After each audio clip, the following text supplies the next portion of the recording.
Kenapa dia hebat semua, Dek? Baru saya, kayak tidak bisa kurasa apa-apa.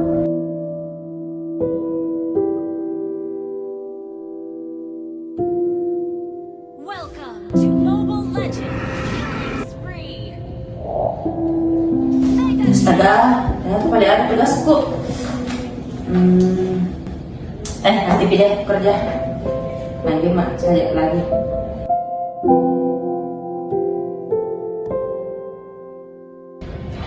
Jelek nih ini deh. Kalau aku post gini, terus nabilangin orang jelek.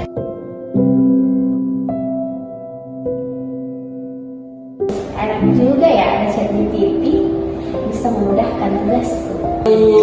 Gak tahu juga tahu aja. Kau lihat Tessa?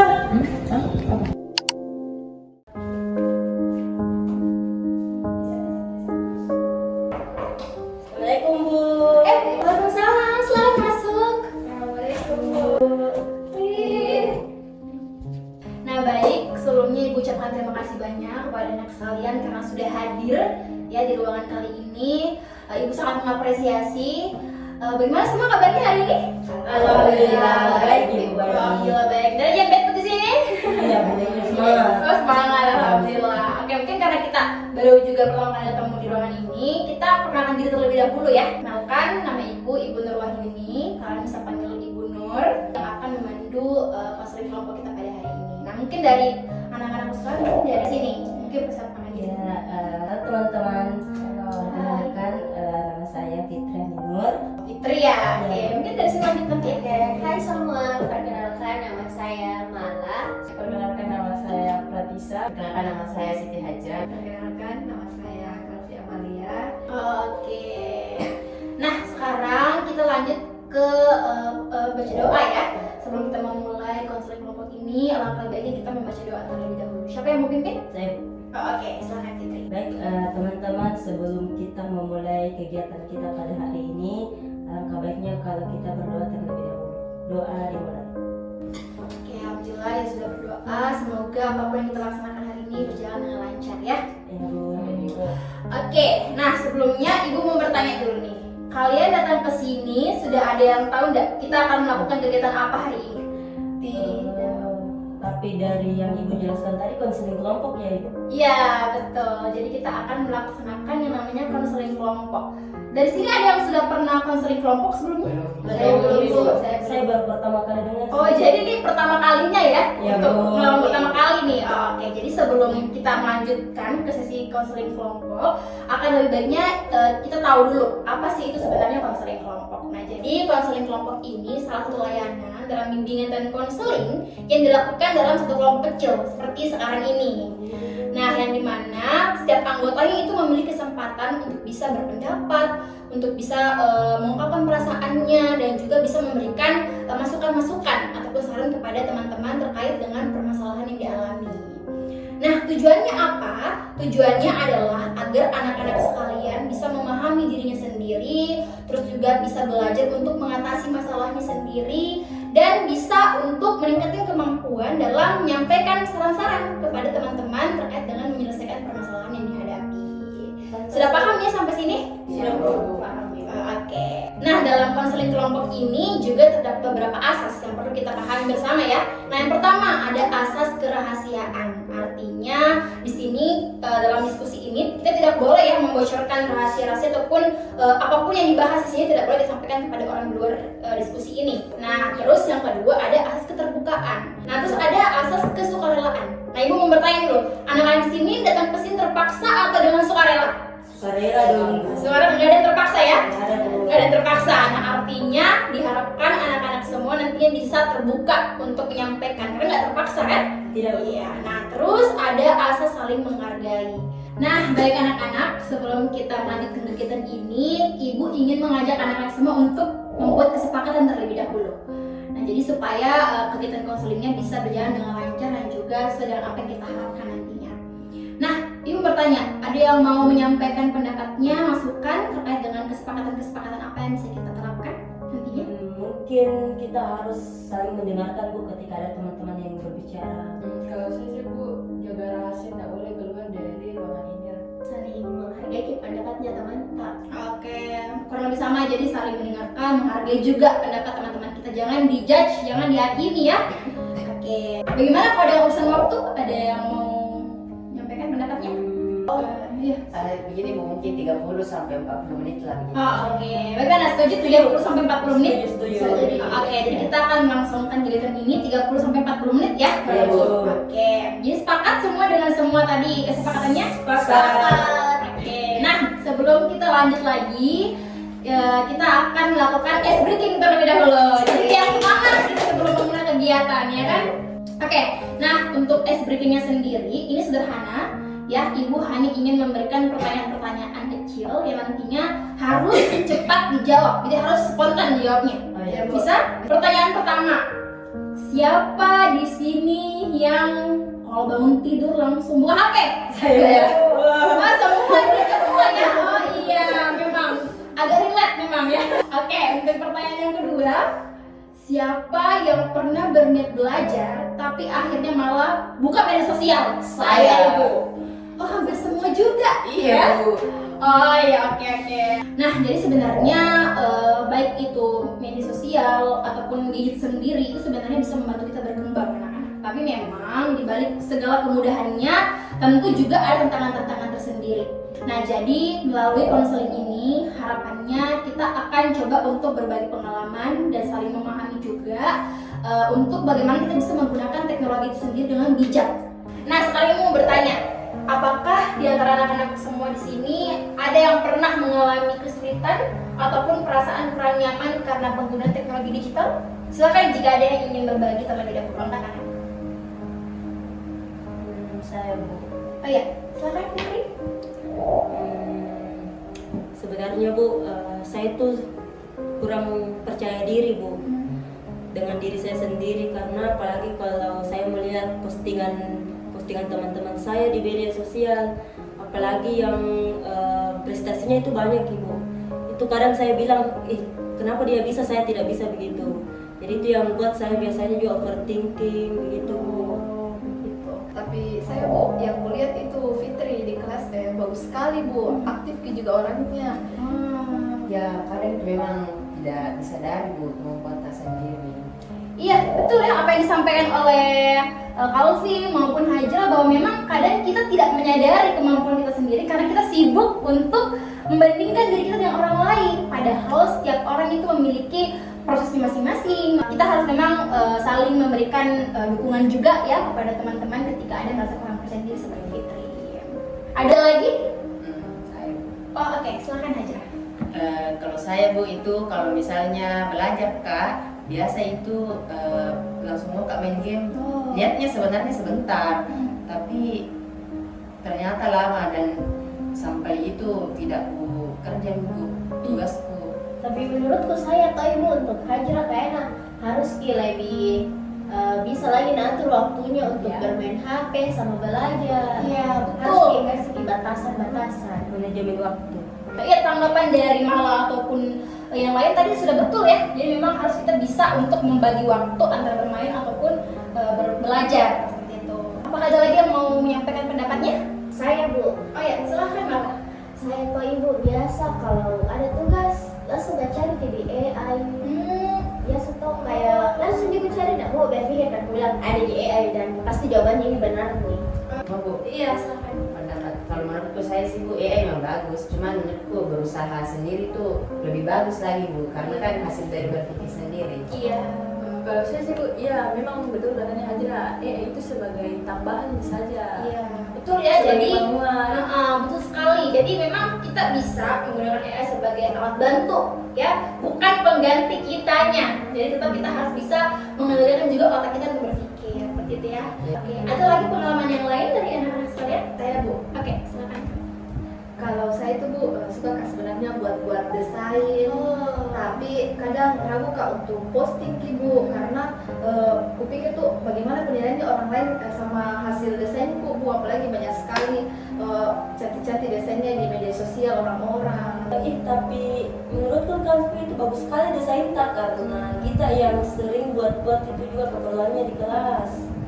Kalau saya Bu, menurutku Kalvi bisa coba post, karena siapa tahu ada orang yang suka Bu, ya kan kita belum tahu juga punya orang lain. Iya, betul ya apa yang disampaikan oleh Fitri maupun Najra. Kalau memang jangan langsung memutuskan kayak ngejudge diri, tak bilang kayak ih jelek, ya jelek editanku, karena kan kita tidak bisa mengontrol juga kan apa yang ada di pikirannya orang lain. Jadi tidak usah dipedulikan itu omongan orang lain. Percaya diri saja untuk posting apa yang memang sudah diusahakan dibuat sama Kalvi, ya. Like pertama. Terus bagaimana dengan Tisa? Kalau saya sih Bu, biasa terlalu lama Kak main HP sampai-sampai temanku biasa ajak Kak bicara tapi tidak biasa jarang ikut respon. Nah itu biasa teman-temanku tegur Kak, biasa Kak Bu kalau kayak mau berinteraksi tapi terdistra Kak lagi sama HP-ku. Kayaknya kebiasaan gitu bisa, tapi coba kalau misalkan dalam berinteraksi kita singkat HP-nya tuh semua di situ, bolehlah kita coba Bukan dulu kan ya. Ya betul ya apa yang disampaikan teman-temannya Tisa, bahwa memang kadang pengaruh dari gadget itu sangat ini ya, membuat kita kecanduan, makanya sulit kita langsung bisa merasakan apapun yang ada di sekitar kita. Tapi penting ya untuk tetap menjadi makhluk sosial ya, kita kan makhluk sosial, dia harus berinteraksi dengan sesama ya. Nah jadi dari cerita anak-anakku sekalian ya yang telah disampaikan tadi, kita bisa melihat tuh bagaimana setiap orang itu memiliki pengalaman dalam menggunakan media digital ya, teknologi digital saat ini ya. Namun semua pengalaman-pengalaman tersebut itu berkaitan dengan bagaimana kita berpikir, kita merasa maupun kita bertindak dalam menggunakan teknologi-teknologi digital tersebut. Nah, jadi masuk ke tahap inti. Di sini Ibu akan mengajak anak-anak semua untuk menggunakan salah satu cara ya dalam konseling kelompok, yaitu disebut dengan CBT atau Cognitive Behavioral Therapy. Yang dimana CBT ini punya teknik ya yang digunakan yaitu Cognitive Restructuring, yaitu teknik untuk mengidentifikasi pikiran-pikiran negatif, kemudian meninjau kembali apakah pikiran tersebut sudah tepat dan mencoba menggantinya dengan pikiran-pikiran yang lebih realistis. Jadi kita akan mencoba bersama-sama dalam pengalaman-pengalaman yang sudah anak-anakku ceritakan tadi, ya. Oke, sekarang mungkin ke Fitri dulu ya. Tadi Fitri mengatakan kurang percaya diri ya ketika melihat postingan teman-teman yang berprestasi. Nah, langkah pertama adalah kita mengidentifikasi dulu. Nah, menurut Fitri apa sih yang Fitri biasanya pikirkan ya, pikiran apa yang muncul ketika melihat postingan teman-temannya tersebut? Saya biasanya berpikir sih Bu, kalau teman-teman itu lebih hebat dari saya. Menurut Fitri apakah itu sepenuhnya benar? Menurut saya tidak sih Bu, karena dari teman-teman juga tadi bilang kalau saya itu punya kemampuan seperti itu. Iya betul ya. Jadi setiap orang itu punya kemampuan dan juga kelebihannya masing-masing. Jadi kita tidak perlu lagi membandingkan diri kita dengan orang lain ya. Nah sekarang kita lanjut ke pengalamannya Hajra ya. Tadi Hajra menyampaikan bahwa kadang sulit mengatur waktu antara bermain game dengan belajar ya. Nah ketika kamu sedang bermain game dan akhirnya lupa waktu belajar, apa yang biasanya kamu pikirkan saat itu? Biasa Bu bilang satu ronde. Nah jadi terbengkalai Bu tugas jadi tidak belajar Mak.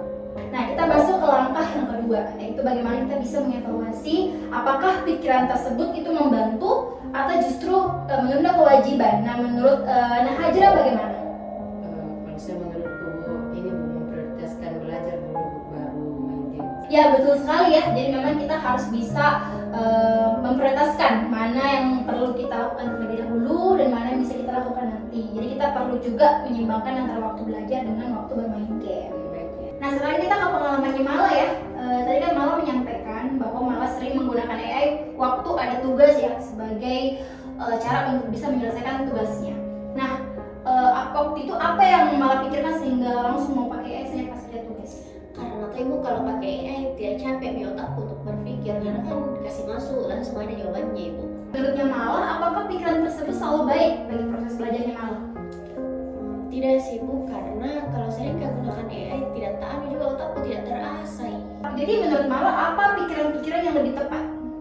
Mungkin harus lebih kurangi lagi menggunakan AI dan lebih mengandalkan lagi otakku kalau ada tugas. Ya betul sekali ya. Jadi kita bisa menggunakan AI tapi hanya sebagai alat bantu. Tetap yang mengendalikan AI itu tetap dalam berpikir secara lebih luas lagi itu adalah otak kita sendiri. Gitu ya.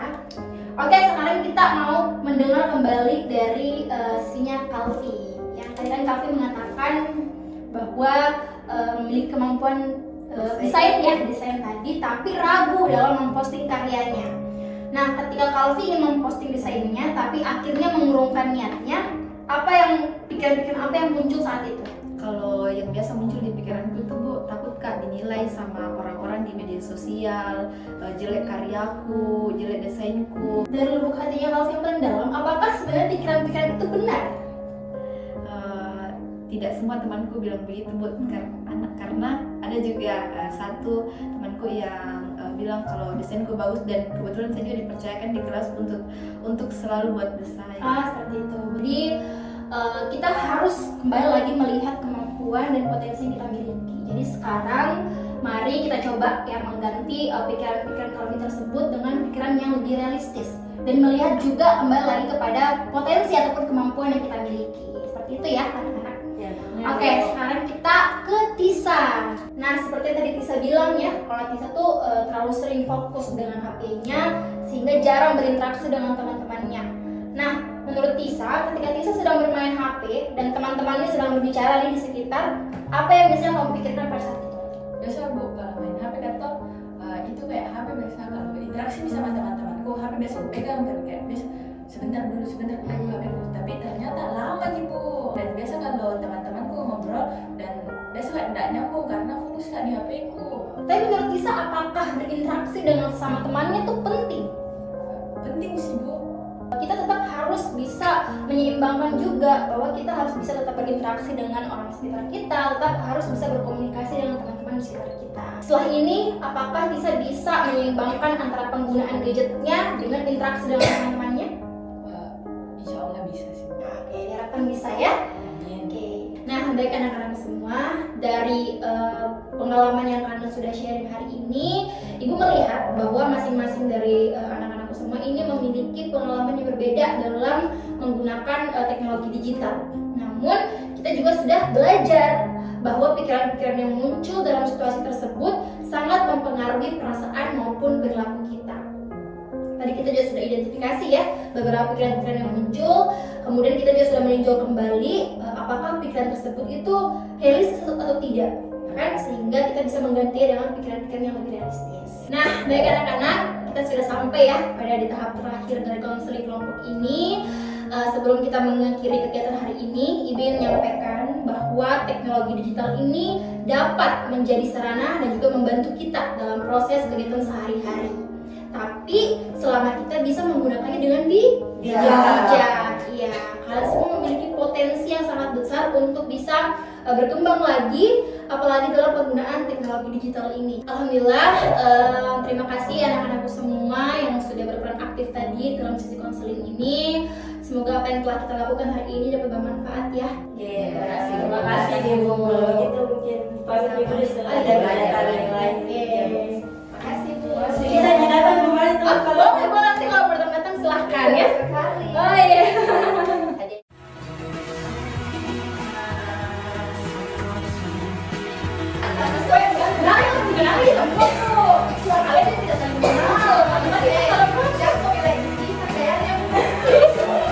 Bulan deh. Ya udah, oh gitu deh. Ya kabar.